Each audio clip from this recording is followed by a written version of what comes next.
Nós vamos iniciar essa live. Para quem não conhece o professor Fábio Gentili, ele é professor de Ciências Sociais da UFC, professor do Departamento de Pós-Graduação em Políticas Públicas da UES, a nível de doutorado, né? E nós vamos conversar um pouquinho sobre a natureza, a ascensão e o impacto do bolsonarismo na estrutura sociopolítica do Brasil atual, né? Então, a gente vai fazer uma divisão em 3 blocos de 20 minutos, né? Visando terminar às 8 horas. Cada um fala 10 minutos, vai ser uma análise conjunta isso aqui. Então vamos começar aqui com a natureza do bolsonarismo, e eu passo a palavra agora para o professor Fábio Gentili. Seja bem-vindo, professor, muito obrigado por ter aceitado. Muito obrigado, Rafael. É sempre um prazer voltar aqui, conversar com você.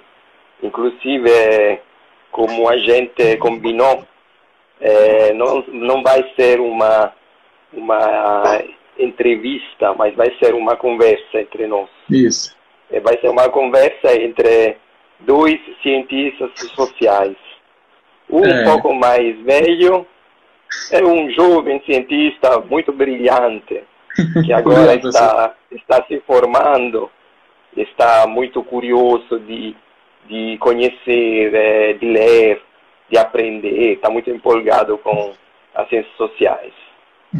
Então, nós escolhemos esse tema porque é um tema quente, um tema atual da nossa conjuntura. O Brasil está passando por uma conjuntura realmente trágica. Então, eu diria que sobre a natureza do bolsonarismo, é claro que trata-se de um fenômeno que, como todos os fenômenos das ciências sociais, tem, sem dúvida, uma continuidade com algo que já faz parte da história do país. E tem também elementos de novidade. Como cientistas sociais, nós temos, digamos assim, a obrigação de apresentar o fenômeno Bolsonaro e o bolsonarismo de uma forma... precisamos, então, apresentar as novidades deles, quais são os traços de novidade desse fenômeno. Porém, temos também a nossa pergunta de partida, é também uma pergunta sobre como esse fenômeno se coloca dentro da história do Brasil. Porque é claro que podemos dar um marco temporal. Por exemplo, muitos acham que um bom marco temporal pode ser 2013, com os primeiros movimentos na rua, uma ascensão de uma nova direita no país, que sem dúvida vai levando Bolsonaro até rapidamente, de forma rápida, para o poder. Porém, nós sabemos também que Bolsonaro faz parte de uma geração de políticos que se formou nas últimas décadas da ditadura militar. Se formou elogiando a ditadura militar, achando que a ditadura militar foi um movimento a favor da nação, para defender a nação contra um perigo, um suposto perigo de comunismo no Brasil. Então, Bolsonaro faz parte de uma geração que hoje está com mais de 60 anos e que tem também esta ideia da ditadura militar. Então, é importante, claro, pensar que no Bolsonaro e no bolsonarismo, a ditadura militar é mais em geral a herança autoritária que o Brasil tem o marco autoritário que o país tem, sem dúvida, tem um peso, tem uma influência. Por exemplo, também, o Brasil tem toda uma estrutura administrativa, também uma estrutura de poder administrativo, poder judicial, uma estrutura policial também, que tem uma forte herança autoritária. E que a ditadura acabou até incorporando dentro da própria história. E depois tudo isso se manteve também, permaneceu, embora com algumas mudanças, dentro do processo de redemocratização. Então, esse é o primeiro elemento de continuidade para tentar de pensar o fenômeno Bolsonaro, o bolsonarismo, numa perspectiva de longo, médio prazo na história do país. Depois temos as conjunturas dos últimos anos também, que tiveram um peso fundamental na ascensão do movimento bolsonarista. Agora, uma coisa interessante para dizer, que quando nós falamos de bolsonarismo, nós estamos utilizando uma categoria que não é propriamente uma categoria científica, é mais uma categoria ideológica. Porém, muitas categorias da ciência política nasceram com um marco ideológico, para depois se tornar categorias também científicas.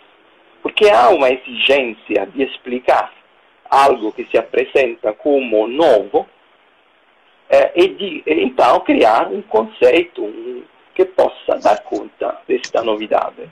Isso aconteceu também com o conceito de fascismo, por exemplo. A princípio, o conceito de fascismo foi criado pelos próprios fascistas, pelo próprio Mussolini, para depois se tornar uma categoria científica. E o bolsonarismo tem a mesma, digamos assim, o mesmo processo. Ele é um conceito que é criado a partir, digamos, da disputa política, ideológica e política dos últimos anos. É justamente um conceito voltado para apresentar um fenômeno complexo que tem diferentes atores atuando dentro deste fenômeno bolsonarismo e que tem como foco principal a liderança do Jair Bolsonaro. Também na história do século passado, você teve conceitos que foram elaborados a partir de uma liderança pessoal que conseguia aglutinar um conjunto de atores. Por exemplo, o peronismo na Argentina, ou o franquismo na Espanha. Mais para frente, nos últimos anos, eu lembro na Itália, o berlusconismo. Berlusconi, grande liderança da direita, ganhou as eleições, logo depois que teve a Operação Mãos Limpas na Itália, na década de 90.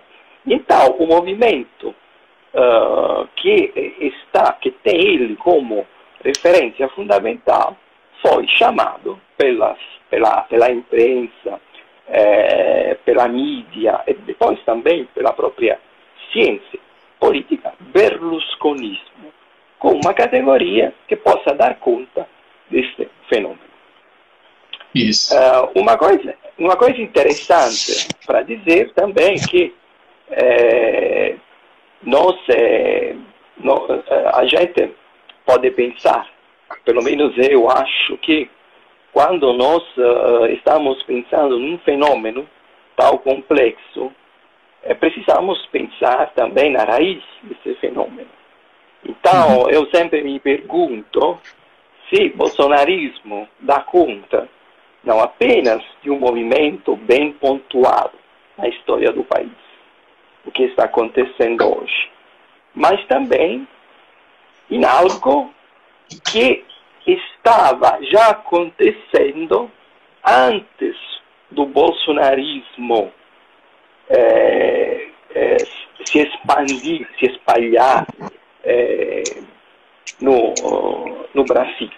Quer dizer, sobre a raiz, o terreno, a condição política, social, econômica, que foi favorável para o surgimento do bolsonarismo e que também foi favorável para a ascensão do Bolsonaro, o qual, precisamos lembrar, não é digamos assim, uma figura fora da política tradicional. Aqui temos uma diferença um pouco com aqueles que eu acabei de falar. Porque ele não é um empresário que entra na política. Por exemplo, isso a gente poderia dizer mais para o Dória, que era um empresário e que entrou na política e foi rapidamente chegando até ser governador do estado de São Paulo. E até, talvez, se apresentar nas próximas eleições. Agora, ele se apresenta como um cara que está fora da política, entra na política, mas para colocar na política elementos que vêm do mundo empresarial, a eficiência, por exemplo, é um dos pontos desse tipo de projeto. Agora, no caso do Bolsonaro, você tem um político tradicional que, mesmo tendo participado de toda a história, por ter 7 mandatos, ter participado de toda a trajetória, digamos, da transição da ditadura para a democracia, sendo um político, digamos, profissional, ele, mesmo então sendo um político profissional, ele consegue alimentar esse discurso antipolítico, técnico, contra a corrupção política. E eu acho isso um ponto interessante.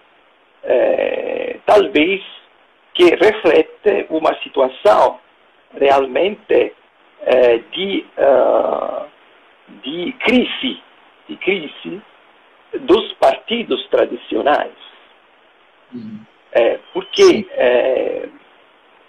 não dá para explicar apenas o fenômeno Bolsonaro e o bolsonarismo como uma reação radical e extrema ao PT. O antipetismo é um elemento fundamental. Porém, tem também outros elementos e outros atores. Por exemplo, a própria crise do Partido Social Democrata Brasileiro, com partido de referência naqueles setores do liberalismo conservador brasileiro, teve um peso também na ascensão de Bolsonaro. Até, a meu ver, um peso até maior do antipetismo, talvez. Sem falar também do espaço que foi aberto pelo ativismo judicial, ou podemos falar de judicialização da política, porque o poder judicial, entrando no poder político, abriu espaços que foram aproveitados, seja para reagir, mas seja também para negar. Reagir e negar são espaços, foram dois dos elementos desta ascensão da direita que invadiu o espaço aberto pelo poder judicial, reagindo à política tradicional e também negando. Tem esses dois elementos aqui. E depois, também, o papel que as igrejas, os movimentos religiosos tiveram na ascensão do Bolsonaro e do bolsonarismo. Eu utilizaria mais o conceito de utilizaria mais a reação, mais que a conservação, o conservadorismo. Porque o conservadorismo, no fundo, é filho do liberalismo. Enquanto aqui nós temos uma negação de muitos princípios do liberalismo, da civilização, da democracia, do iluminismo, da racionalidade. E aqui nós chegamos em um ponto importante, que, digamos assim, a ideologia do bolsonarismo, mas vamos deixar isso para a segunda parte. Eu gostaria agora de ouvir você sobre a questão da natureza do bolsonarismo. Sim, obrigado, professor. Antes disso, fizeram uma pergunta aqui. A Alice, ela disse o seguinte: professor, você acha que o bolsonarismo abriu margem para a eleição em 2022 de partidos liberais, como finalmente uma vitória do PSDB nas urnas? Ou será que Lula vai conseguir quebrar esse ciclo? Antes de eu começar a falar, eu gostaria de ouvir essa resposta do senhor. Então, nós sabemos que digamos, o prazo até a eleição pode ser um prazo cumprido, mas também um prazo muito curto. Porque na política as coisas podem mudar de um dia para outro. Ao mesmo tempo, se você pensar, falta 1 ano e meio para as eleições. A meu ver, já era hora de estar bem organizados, com agenda política já bem definida e com candidaturas já quase fechadas. O que não está acontecendo em todos os partidos, a meu ver. Talvez também a pandemia está atrapalhando a situação, sem dúvida. Eu pensei, pelo menos alguns tempos atrás, tive um pensamento muito parecido com esse comentário aqui. No mês de dezembro, este central ganhou as eleições para renovar prefeituras e alguns estados no Brasil.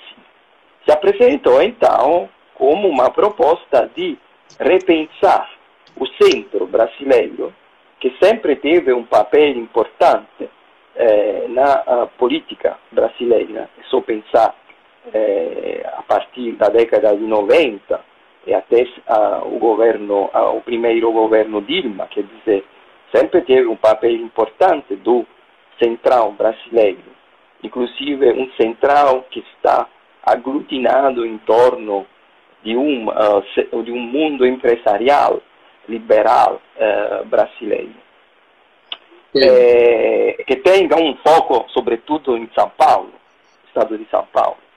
Agora, o que nós observamos depois de alguns meses, esta vitória de dezembro, observamos que esse movimento fica um pouco ainda fragmentado, um pouco perdido. Não está tendo uma proposta, não está tendo uma candidatura viável. Tem vários assim que estão liderando esse movimento, esse central. Então, realmente precisa saber como esse central vai se colocar dentro da disputa ideológico-política,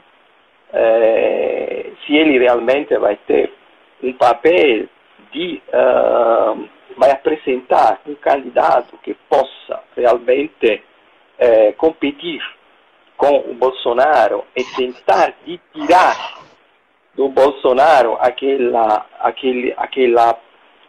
aqueles setores do eleitorado mais moderado, liberal, que inclusive se arrependeram bastante hoje de ter apoiado e votado para Bolsonaro.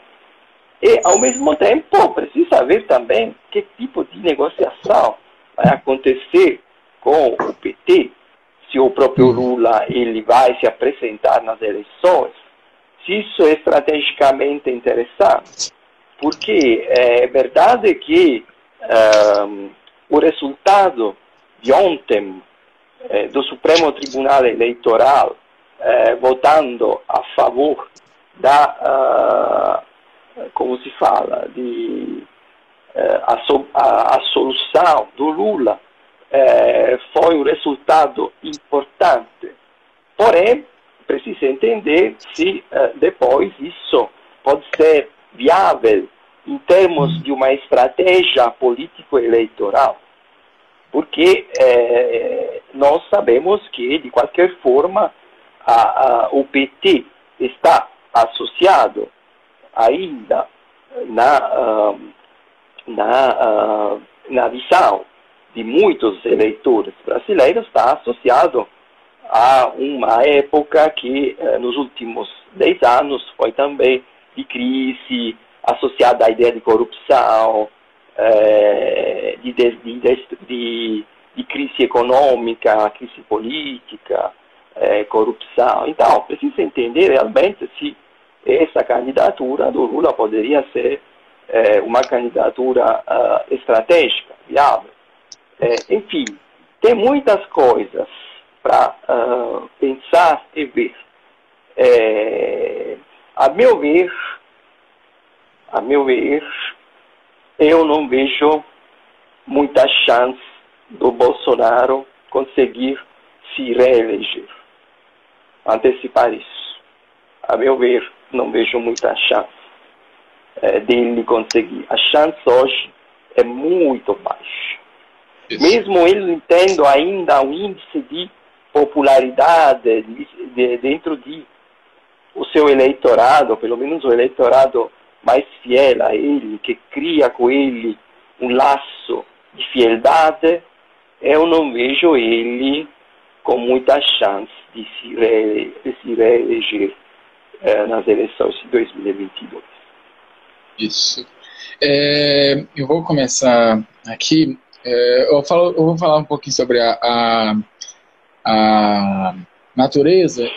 Já foi falado um pouquinho sobre a natureza na visão do professor Fábio Gentili, e vou falar um pouquinho sobre a natureza também, na minha visão, e um pouquinho sobre a ascensão. E ao mesmo tempo, e com a minha fala, eu vou responder a pergunta do Lunático 89B, sobre se a esquerda brasileira aprendeu com os eventos de 2013. Eu vou explicar um pouquinho sobre esses eventos de 2013. Exatamente o seguinte, que o bolsonarismo, ele nasce, eu acredito que não somente o bolsonarismo, mas o conservadorismo. Tem uma frase que eu ouvi uma vez, acho que foi do Salomão Weissmann, que era um já falecido jornalista, tinha um programa chamado Salomão 2 Pontos, na Band, e ele falava que a vida é feita de momentos, a política também, em certa parte, em alguns momentos é feita, né? E a análise que eu faço a respeito do bolsonarismo é a seguinte: não somente o bolsonarismo, mas todo o contexto dessa nova direita que nasce no contexto sociopolítico, na estrutura sociopolítica do mundo atual, ela se concentra após a crise de 2008, a crise de autovalorização do capitalismo. O capitalismo, para ele se constituir, a classe dominante, para se constituir dentro de seu bloco histórico, ela tem que, e assim ser hegemônica, ela tem que ter uma dominação política, e uma dominação não somente política, mas étnico-cultural, e essa dominação política da burguesia brasileira, não apenas brasileira, mas mundial. Creio que a burguesia brasileira ela se estrutura a partir dos ideais da burguesia estadunidense. Cresceu para se manter na política, para continuar se estruturar na política, para impedir a anarquização do capitalismo e provável colapso do sistema, com essa crise que ainda não acabou, a crise de 2008, dos Lehman Brothers. ela se estrutura dentro de um novo termo, né? Existe dentro de um certo período de tempo, de 2000 a 2010, nesse período, uma espécie de social-democracia em crescente, né? Não somente no Brasil, mas estou falando no mundo inteiro. E nos últimos tempos existe um avanço de uma extrema-direita que se utiliza de um discurso conservador nos costumes e liberal na economia. Tem essa característica em inúmeros países, né? Mas especificamente o Brasil, quando ocorre a crise de 2008 e depois com o rombo na economia no primeiro governo Dilma, as manifestações, as jornadas de junho de 2013, eu creio que isso não foi um movimento popular. Eu creio que isso não foi um movimento dos trabalhadores ou um movimento das pessoas... Minha mãe falando aqui, oi filho. Dos trabalhadores ou propriamente das classes, as pessoas que têm consciência de classe, sim um movimento do lumpenproletariado. Eu acredito que seria um movimento do lumpenproletariado, ou seja, aquele proletariado que não tem consciência de classe, que tanto pode ser representantes da classe trabalhadora, como também representantes da classe média. A classe média é um lumpenproletariado brasileiro. E eu pego isso vendo o que ocorre em 2013, 2008 a 2009 a 2013, 2012, 2013. Ocorre no mundo inteiro um avanço de movimentos políticos ultraliberais, em crescente tanto na América Latina, muitos deles financiados pelos irmãos Cook, né? Os irmãos Cook são aqueles irmãos bilionários, morreu um até recentemente, não somente entre eles, mas entre vários bilionários, que para se consolidar hegemonicamente dentro da construção de uma ideologia política, de uma ideologia econômica, porque a economia em si também é política, né? A economia é política, como diz o professor Fábio Sobral. Dentro desse aspecto, os bilionários se estruturam, querem estruturar o seu imperialismo político, econômico, dentro das inúmeras crises nos países subdesenvolvidos.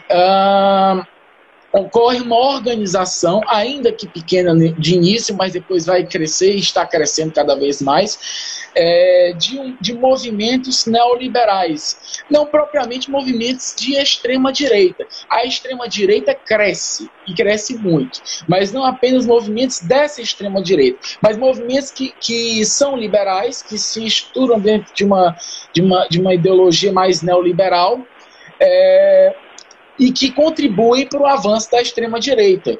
Eles podem não ser da extrema-direita, mas contribuem para o avanço da extrema-direita, porque eles são eles são contra o Estado, dizem que são contra o Estado, são contra isso tudo, mas na verdade o liberalismo e o próprio desenvolvimentismo se conversam bastante.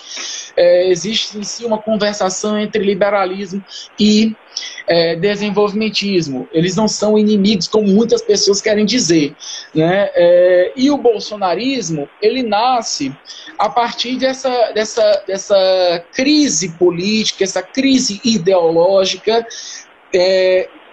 O Bolsonaro, é interessante percebermos que o Bolsonaro, quando ele entra na política, até um certo período de tempo, nos anos 2000, ele era conhecido como um político que ninguém dava muita bola, né? Ele ia para alguns, fazia suas polêmicas para ver se ele conseguia ter alguma ação, ser conhecido como político polêmico, não sei o quê. Quando veio a Comissão da Verdade, ele continuou fazendo as mesmas coisas, mas nunca como um político que poderia ser um possível candidato às eleições, muito menos naquela época, né? O Bolsonaro cresce, como o professor Fábio Gentili falou, 2013, 2014, 2015, ocorre um crescimento do bolsonarismo que é motivado tanto pelo antipetismo, E vale aqui se ressaltar que eu não acredito que o PT seja uma esquerda radical.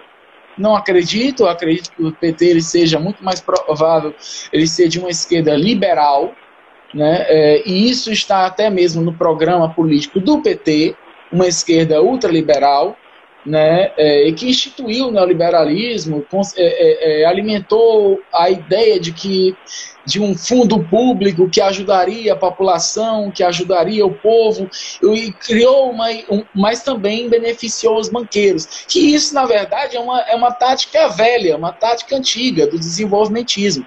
Você cria um fundo público, cria a noção de que o trabalhador ele está subindo de vida, mas, na verdade, ele está sendo explorado cada vez mais, apenas ele não percebe isso, porque existe um instrumento agregador de massas, e as massas, como diz Freud, né, citando Le Bon, a massa ela não tem consciência.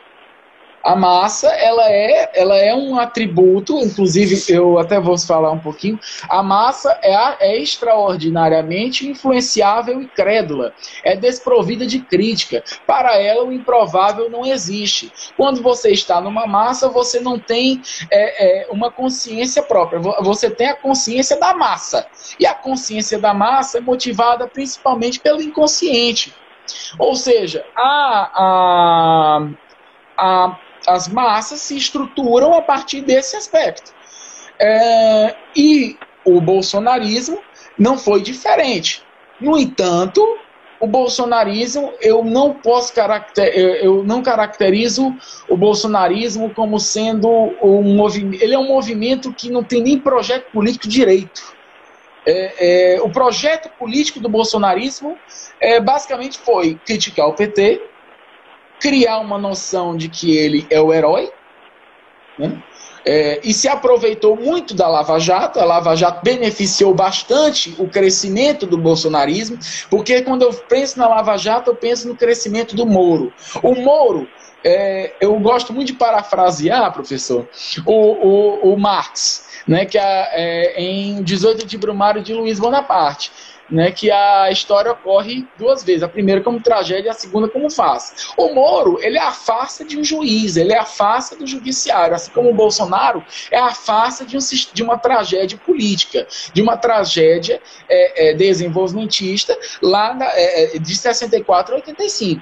O Bolsonaro e o Moro e todo o contexto político existente dentro desse imbróglio que é a política brasileira, conseguiu ascender.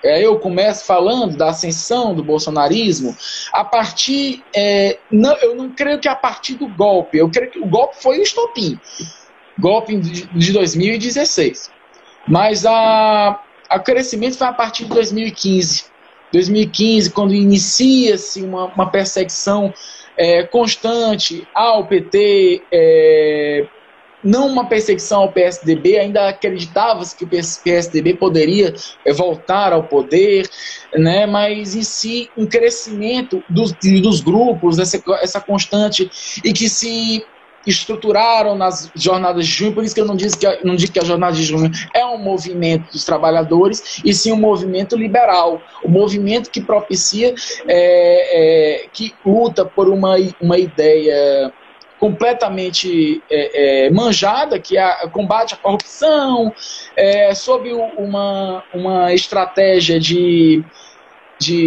uma pseudo-estratégia, né, que é aquela que coloca aquela, eu esqueci agora, do ônibus, né, da taxa de ônibus, né, aumento de alguns centavos. Isso aí é apenas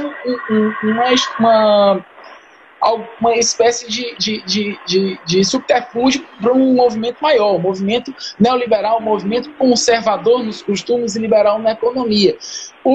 Inclusive, por isso que eu não digo assim, que o Bolsonaro ele cresceu sozinho. Ele não cresceu sozinho. Cresceram movimentos que, anexos à ideologia conservadora dos costumes e liberal na economia, fizeram acrescer o bolsonarismo. O bolsonarismo quem é resultante do bolsonarismo? Quem se resultou junto com o bolsonarismo? O Novo, a crescente do Novo. O Novo, em 2016, não era nada. O Partido Novo, em 2016, não era nada. Eu ainda me lembro de uma candidata, a candidata do Novo nas eleições do Rio de Janeiro foi a votação ínfima. A gente percebe que o Novo cresce em 2018, com Romeu Zema. A gente percebe que o Amoedo teve uma votação, apesar de ser muito pequena, de 2,5%, mas uma votação que conseguiu vencer de políticos já de carreira, como a Marina Silva, como os outros, que foram tantos, né? Como o Álvaro Dias, já foi senador, o Amoedo, um empresário milionário, que consegue crescer com isso. É um movimento da burguesia, é um movimento dos grandes burgueses para o controle político. Mas como o controle político ele não pode se dar devido a inúmeros fatores dentro do Brasil, não pode voltar a uma ditadura, então que se crie uma farsa de uma ditadura. Um presidente que tem uma espécie de ideal autoritário, mas que se mascara com essa estruturação democrática. Eu falo até o seguinte, professor, que a eleição do Bolsonaro, na verdade, foi uma ditadura eleita pelo povo, né? Uma ditadura eleita, né? Mas não sob uma caracterização de ditadura, né? Não tendo as caracterizações de ditadura, mas as caracterizações democráticas. Mas, em si, o bolsonarismo, e bem como o Novo, esse pessoal que são bolsonaristas, eles são bolsonaristas.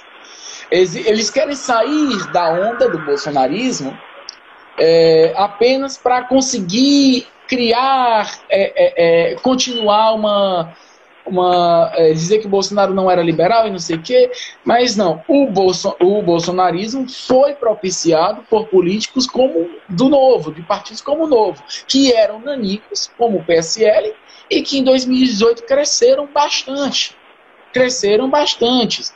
né? Se estruturaram a partir, como o próprio PSL, PSC, todos esses partidos se estruturaram a partir de fundo partidário, de fundo eleitoral, de um fisiologismo, porque o capitalismo, dentro do capitalismo político, existe esse fisiologismo de inúmeros partidos e que se estruturam dentro de uma noção de, como o senhor falou, de combate à corrupção, essas coisas,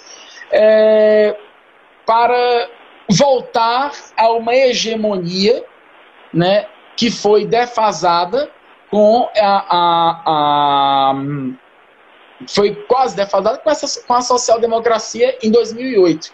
Aí querem voltar à hegemonia, né? Então é isso que eu penso a partir da natureza, uma natureza econômica, uma natureza que nasce com a crise e que se constrói com a crise, mas uma natureza que também, por causa da crise, por causa de movimentos ultraliberais e na economia conservadores dos costumes, que é uma coisa que eu nunca consegui compreender, a pessoa dizer que é liberal na economia e conservador dos costumes, é uma nova noção, né?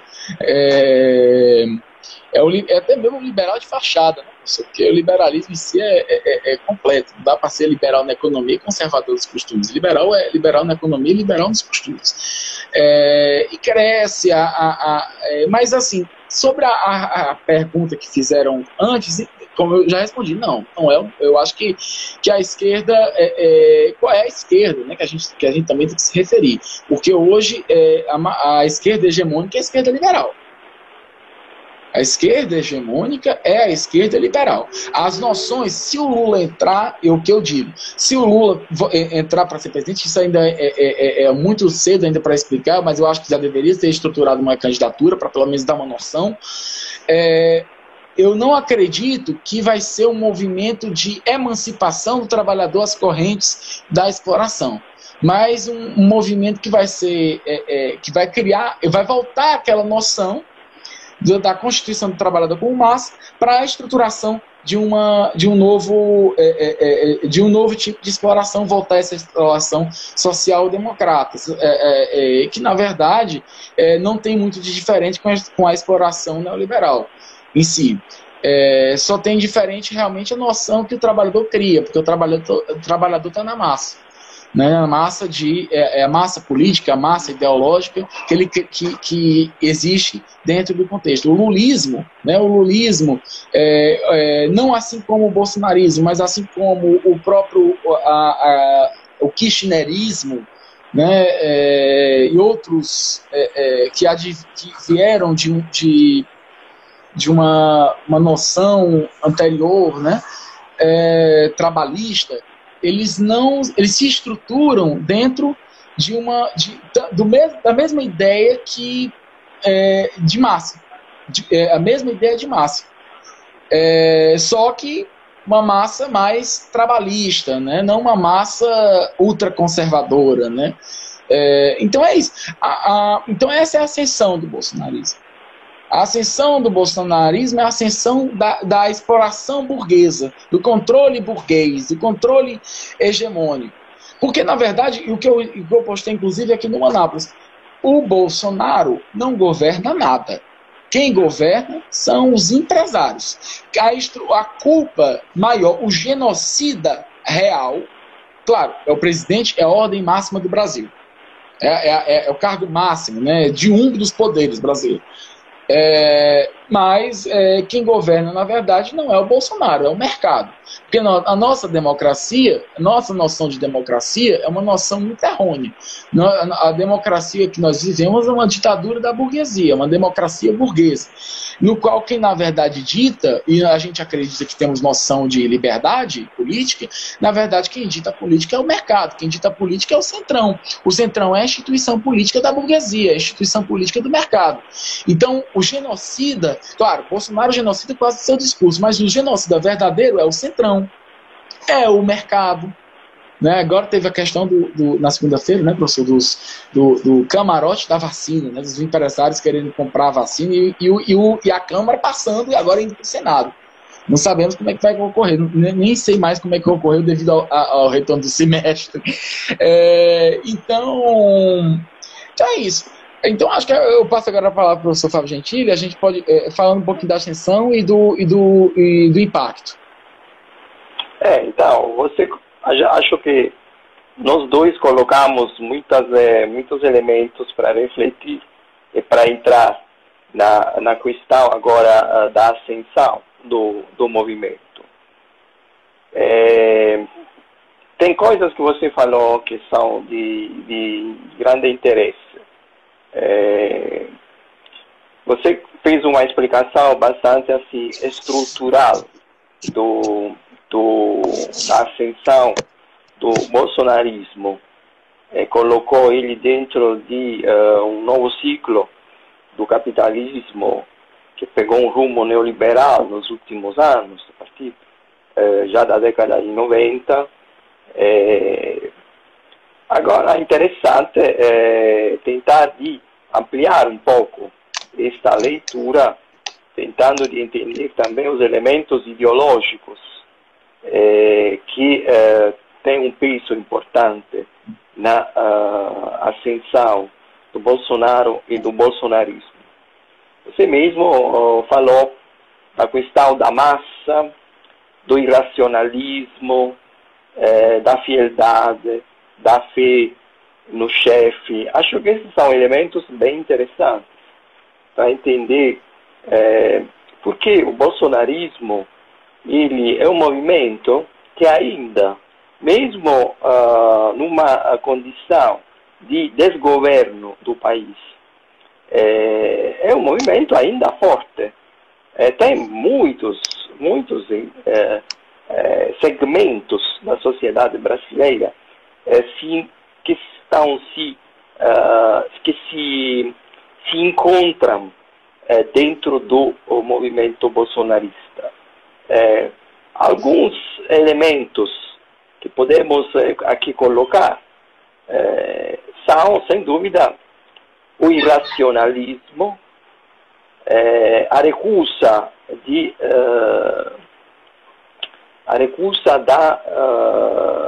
dos elementos fundamentais da modernidade.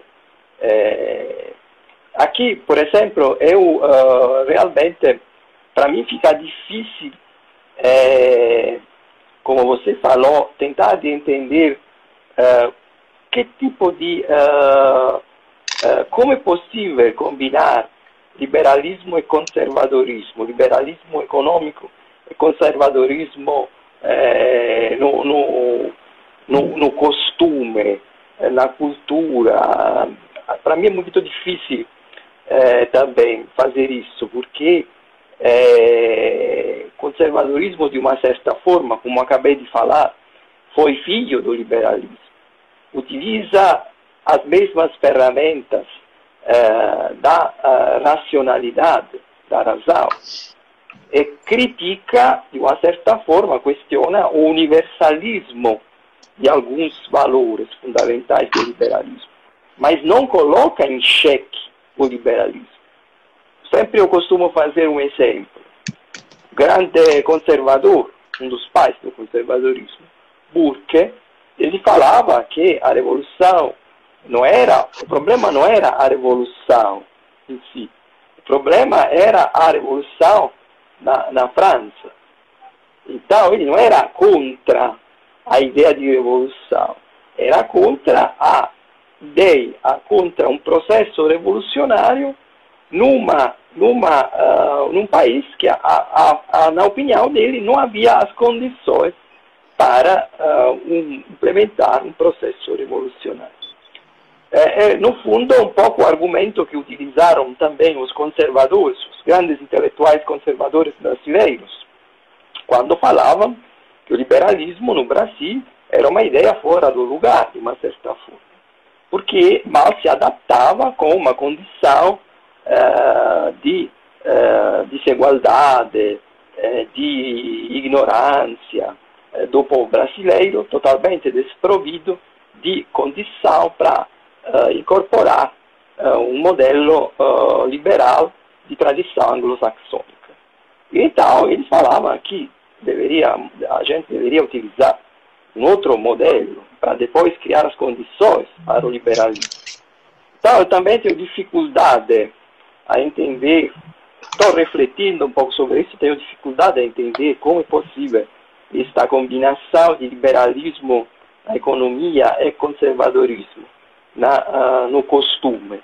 Talvez a gente poderia dizer neoliberalismo e reacionarismo, por exemplo, mais que conservadorismo. Porque o conservador, ele até, às vezes você tem conservadores até na esquerda. Havia muitos intelectuais da esquerda na Europa, por exemplo, na década de 50, 60, tendo uma postura conservadora. Por exemplo,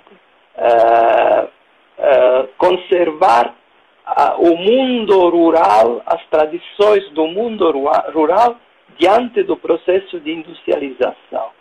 Foi uma posição, inclusive, que eu mesmo compartilho, de muitos intelectuais de esquerda na Europa diante do avanço de um processo de industrialização, sociedade de consumo, de massa. Agora, voltando à questão da ideologia do bolsonarismo, sem dúvida esse elemento de irracionalismo, de fidelidade ao chefe, que também se manifesta naquelas manifestações de massa, nas quais o próprio Bolsonaro ele é considerado para o movimento um mito político. E isso justamente leva nós para pensar naquela que você falou um pouco, a relação entre massas e líder, a liderança carismática, e também uma massa que se torna, dentro desta crise, se torna órfã quer dizer, não tem mais uma representação, não tem mais quem representa ele, pelas coisas que a gente falou. Dificuldade do Partido Social Democrata de representar setores, crise do Partido dos Trabalhadores, novos partidos que ainda são bem pequenos e que não conseguiram representar essa demanda que vem dos setores mais radicais da sociedade brasileira. Dentro deste espaço, sem dúvida, Bolsonaro vai realmente ter muito sucesso, sabe aproveitar também bem dessa condição, digamos assim, aproveita da chance, porque inclusive elabora uma linguagem que é uma linguagem muito assim voltada para esses setores mesmos, porque é uma linguagem carregada de coisas tipo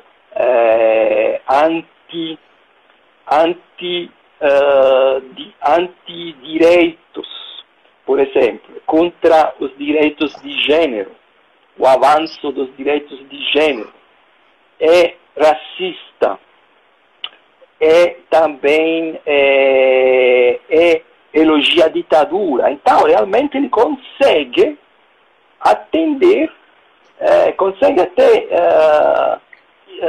digamos assim, se encaixa perfeitamente com este sentimento compartilhado por setores amplos da sociedade brasileira. E cria, então, um laço de identidade que tem um elemento anti e tem também um elemento de inclusão. Por exemplo, é um pouco a lógica do amigo inimigo que você encontra nos movimentos autoritários, no fascismo, mas também na ditadura militar. Ou você está dentro desse movimento, compartilha comigo esses sentimentos, esses afetos, ou você está fora. E ficar fora desse movimento também quer dizer ficar fora de uma ideia de nação que é compartilhada por todos que pertencem a este movimento bolsonarista. Agora, outra coisa importante que a gente não falou muito no primeiro bloco é, sem dúvida, o papel dos militares, que tiveram um papel importante. Isso também para tentar de ampliar um pouco aquela leitura muito estruturalista, muito voltada para uma relação entre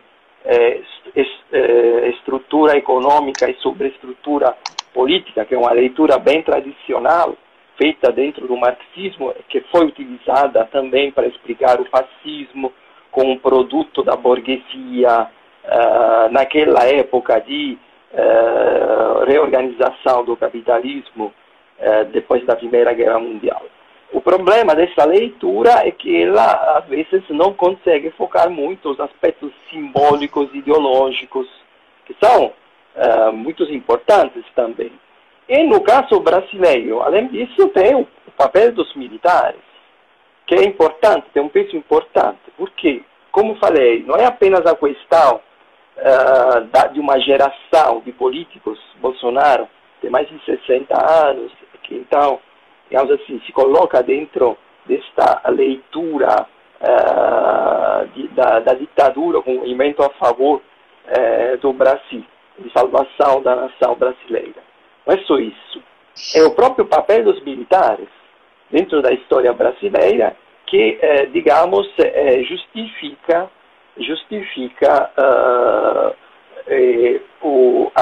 e até gera confiança. Os militares sempre se apresentaram como uma instituição fiel à nação brasileira, mesmo com a ditadura. Claro, em alguns setores, estamos falando, em alguns setores liberais, conservadores, eles se apresentaram sempre como fiéis ao Estado. Então, dignos de receber esta confiança do povo brasileiro dentro de uma crise. E daí aproveitaram também dessa condição para apoiar o Bolsonaro. O governo Bolsonaro, além, como você falou, de ser expressão, manifestar também os interesses de setores do empresariado brasileiro, aqui, sem dúvida, Paulo Guedes tem um papel estratégico. O governo Bolsonaro é que, sem dúvida, expressa também os interesses da corporação militar, por ser um governo cheio de militares. Agora, precisamos dizer que os militares, em apoiar esse governo até este ponto, então, se envolver totalmente com esse governo dentro desta crise, estão a risco de perder esta confiança histórica que eles tiveram. Tem esse problema aqui, porque depois vai ficar muito difícil depois conseguir resgatar uma imagem de uma corporação militar eficaz, eficiente, competente, que sabe governar bem, que sabe lidar com uma crise, uma vez que você terá um governo Bolsonaro amparado e alimentado por militares que em 4 anos não conseguiu ter nenhum resultado bom. Nem no primeiro ano. O governo Bolsonaro realmente, já em 2019, apresentou um projeto de destruição do Estado. Não apresentou nenhum projeto de crescimento, mesmo a gente se colocando numa lógica neoliberal. Realmente não estamos conseguindo enxergar nenhum ponto a favor do governo, que o governo possa utilizar depois para se apresentar às eleições e tentar de ganhar as eleições. Não conseguimos, por enquanto, realmente enxergar nada de interessante. Depois também a pandemia teve o seu peso em tudo isso. Outro elemento importante também na ascensão do Bolsonaro é, sem dúvida, a sua presença nas redes.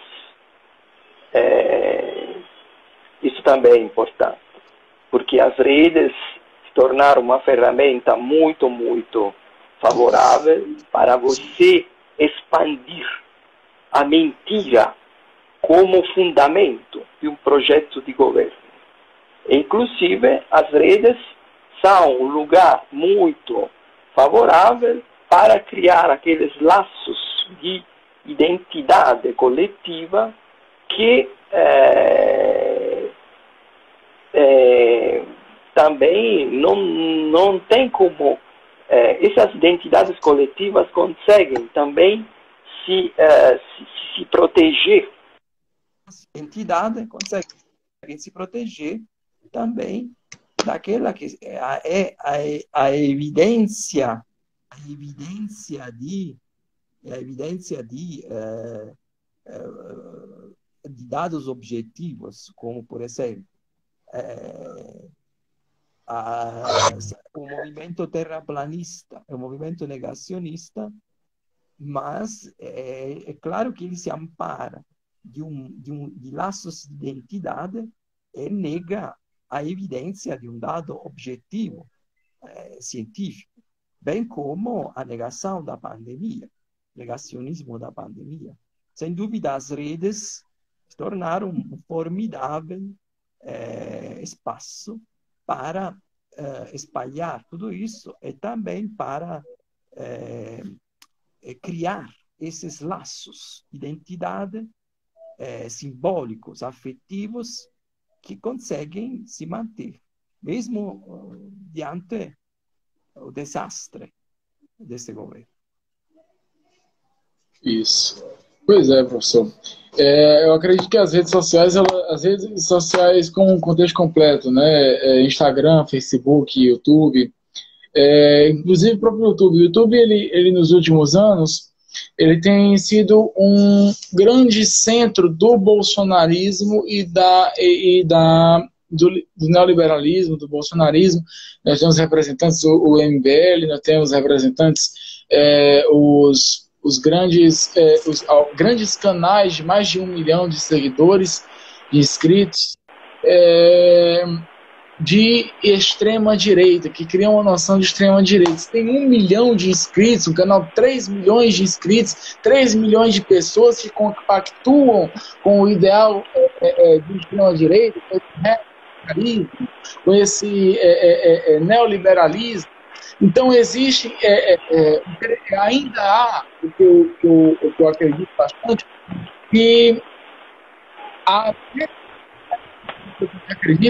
elas propiciaram a eleição do Bolsonaro, né?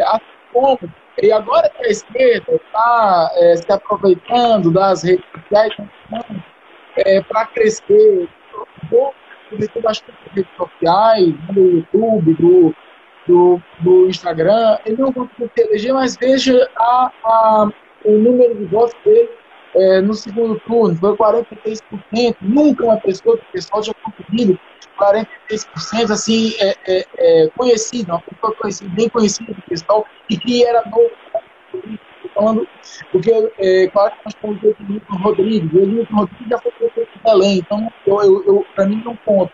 Contra o Bozo. O Bozo é uma nova linha, né, nova esquerda do pessoal, e conseguiu se estruturar com uma boa margem de votos para a prefeitura de São Paulo. Não foi eleito, mas conseguiu então, nós vemos aqui que talvez o maior impacto do bolsonarismo, eu acho que se nós falarmos sobre os impactos do bolsonarismo, era muito mais do que 1 hora, né? Porque são vários impactos. Então impacto na economia, é impacto na sociedade. Creio que o maior impacto de todos, né, é a volta do Brasil no mapa da fome, o aumento da fome no Brasil, das pessoas em situação de extrema pobreza. Isso é culpa do governo Bolsonaro, não é culpa da pandemia. Nós não vemos esse aumento da extrema pobreza e da fome em outros países que tiveram um ataque gigantesco, né, da Covid no início, né, do período. Por exemplo, a Itália, por exemplo, a França, a Portugal, Espanha. Eu não recebi notícias realmente de extrema pobreza nesse país, né? Eu falo dos países, a Europa, os países que estavam mais crise nos últimos anos na Europa, o chamado PNID, né? O Portugal, Itália, Irlanda e Espanha. Grécia. Grécia e Espanha, isso. São países que tiveram um ataque, um rombo gigantesco na economia, mas que não estão como o Brasil, sofrendo com um ataque, uma extrema pobreza generalizada, né? O Brasil é o exemplo da ingerência de Bolsonaro. Bolsonaro não é gestor de absolutamente nada. Bolsonaro ele ganha com discurso antipolítico, né? Ele entra na política, é um político de carreira, mas ele consegue, como o senhor falou no início, ele se utiliza de um discurso antipolítico, de discurso de combate à corrupção política, de combate à corrupção política, de combate à verdade. Ele sempre falava desse ideal, e sempre ele podia falar: eu sou verdadeiro, isso não seria a verdade se libertará. Pode ter certeza que é mentira. Pode ser certeza que ele está falando uma mentira gigantesca. O Bolsonaro foi o governo que fez mais fake news na história. Eu arrisco dizer que Bolsonaro foi, se não o pior, um dos piores presidentes da história do planeta Terra. Porque o que ele fez com um país que estava em crise, mas não uma crise humanitária tão grande quanto a gente está vendo agora, ele consegue intensificar. Ele consegue intensificar, não dialoga com o ministro, não dialoga com os ministérios, não dialoga com a Câmara, não dialoga com a população, ele não dialoga com ninguém, ele não tem diálogo com ninguém. O único diálogo que ele tem é com 30% da população, 40%, que ainda o apoiam. E como o senhor falou, eu acredito que ele não vai ser presidente. Eu acredito que é muito difícil o Bolsonaro se ter ainda conseguir a reeleição. Acho muito difícil. Era fácil, infelizmente, falar isso. O fator Lula propiciou muito isso. Propiciou muito isso. Mesmo eu não querendo, né, que Lula seja presidente, ou que o PT volte a ser,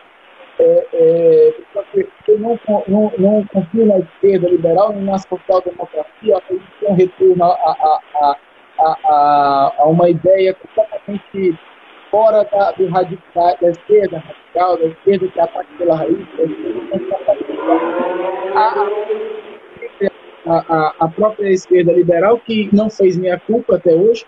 Eu estou falando de toda a esquerda liberal, não estou falando só do PT, estou falando do PDT, estou falando do mamãe falando que eu acho que o Lula presidente, eu não quero o funcionário, mas nesse período eu acho que você tem que ver que o Lula foi candidato, apesar de ter o filho bom, mas eu acredito que ele tem um ideal de vida que muito pactuo e que é completamente, como é que é, antipopular, mas que inventa uma estratégia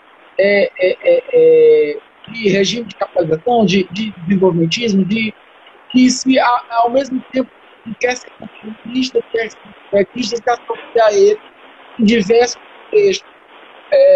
Então, nessa estratégia. E os impactos secundários, impactos humanitários, impacto social, a própria formação de uma elite, o aumento das elites econômicas, do capital, do acúmulo de capital nas elites econômicas. Os empresários cresceram muito mais nesse período de pandemia, como aquela música famosa do Carnaval, o rico cada vez fica mais rico e o pobre cada vez fica mais pobre.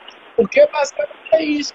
O pobre está cada vez mais pobre, o rico está cada vez mais rico, está crescendo na pandemia. Então, o Brasil está à beira, na verdade, está em colapso. Está em colapso. Um colapso sanitário, um colapso da educação. A gente conversou uma vez sobre o Bolsonaro é genocídio em diversos sentidos. É um genocídio da educação, é um genocídio o social, é um genocídio humano, um genocídio da economia. Ele é um genocídio de todos os aspectos. Mas eu acredito ainda que ele é uma marionete desse grande sistema, que é o sistema capitalista. Ele é uma marionete que destaca, né, com a sua ingerência, uma marionete quebrada, né, mas ainda assim uma marionete. Então é isso. A exploração ela cresceu cada vez mais. Né? Só para encerrar realmente, a questão do que acontece do Bolsonaro e de alguns governadores. Na verdade, eu gostaria de me referir a todos os governadores. Todos os governadores.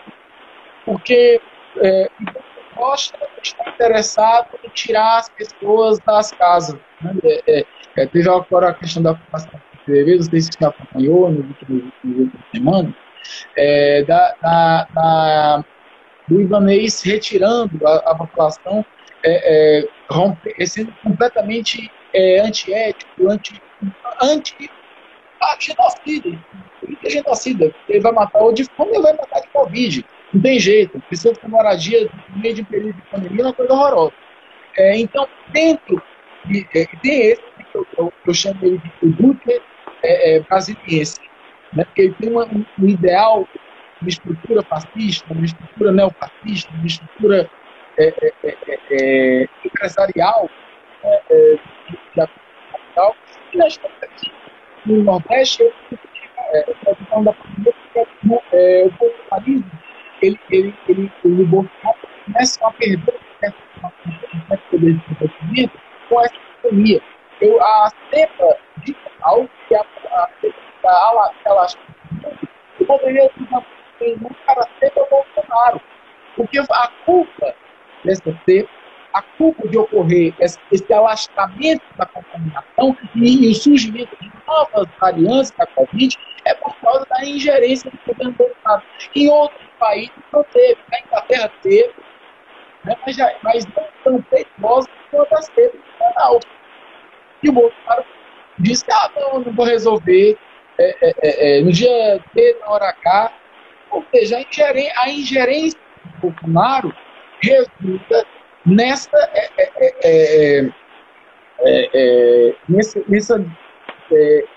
grande crise que nós estamos vivendo. E os governos que se dizem de esquerda, e agora vai a crítica, a Camilo Santana e aos governos de esquerda do Nordeste, que acabaram com o lockdown, tendo uma necessidade gigantesca de lockdown. Por exemplo, Fortaleza ainda está em colapso. Ainda temos pessoas esperando o bilhete de UTI, estão os hospitais lotados. Tem um amigo meu, o professor Gilmar de Carvalho, está internado agora no hospital da Unimed. Várias pessoas, o aumento da contaminação, o próprio Sarto disse isso na segunda-feira, que está existindo uma nova variante de Fortaleza, então está contaminando mais de mercado. Então, por que eu não posso dizer, por exemplo, que o mercado não é o genocida real? O mercado é o genocida real. E eles dizem retorno natural, eu disse na história de Manaus, não existe retorno gradual para a classe trabalhadora. O retorno gradual é para os empresários. Esse retorno é para os empresários, que gradualmente vão crescendo a sua população de capital. Mas os trabalhadores não estão lá no risco de contaminação por causa da aglomeração. E o Camilo Santana não faz nada. Ou seja, existe essa questão. Não é um jogo político comandado pelo mercado. O mercado está gerando. Não relativo ao bolsonarismo, não ao Bolsonaro, mas o mercado em si é que controla todo esse contexto.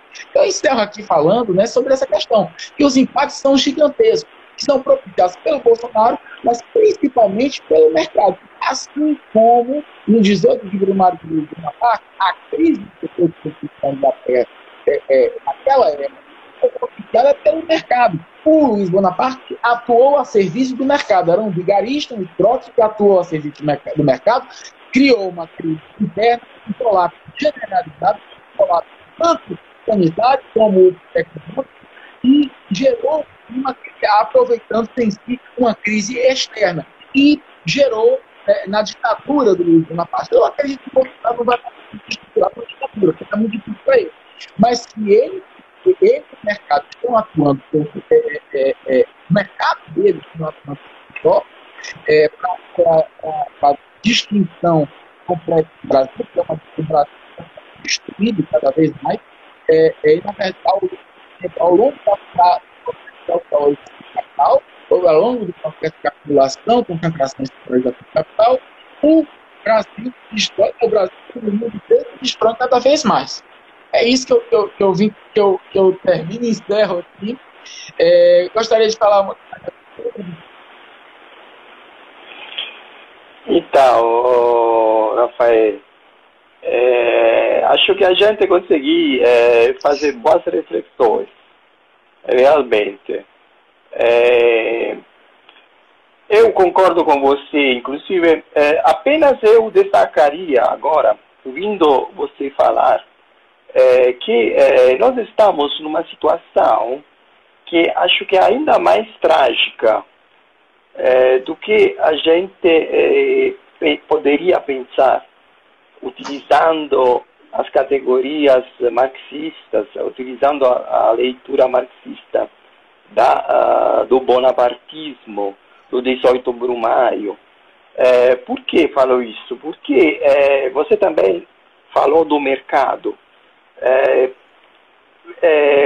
Nessa leitura marxista do líder que é produzido pela crise econômica, você tem também a questão que este líder ele consegue, de uma certa forma, tentar de reorganizar esta crise.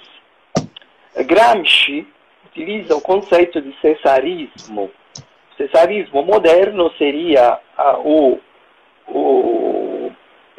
polarizado em torno de um líder que, sem precisar ser um militar, por exemplo, tipo esses do século 800, ele poderia ser um empresário, por exemplo, que entra na política e conserta aquela crise econômica política, tentando de criar, mediante também um laço de identidade simbólica, um movimento transversal, interclassista.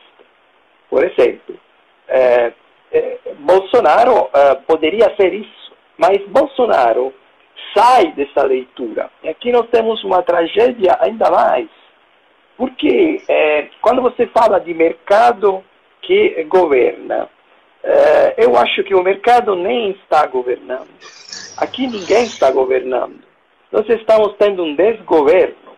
Fica difícil até pensar que o mercado esteja governando.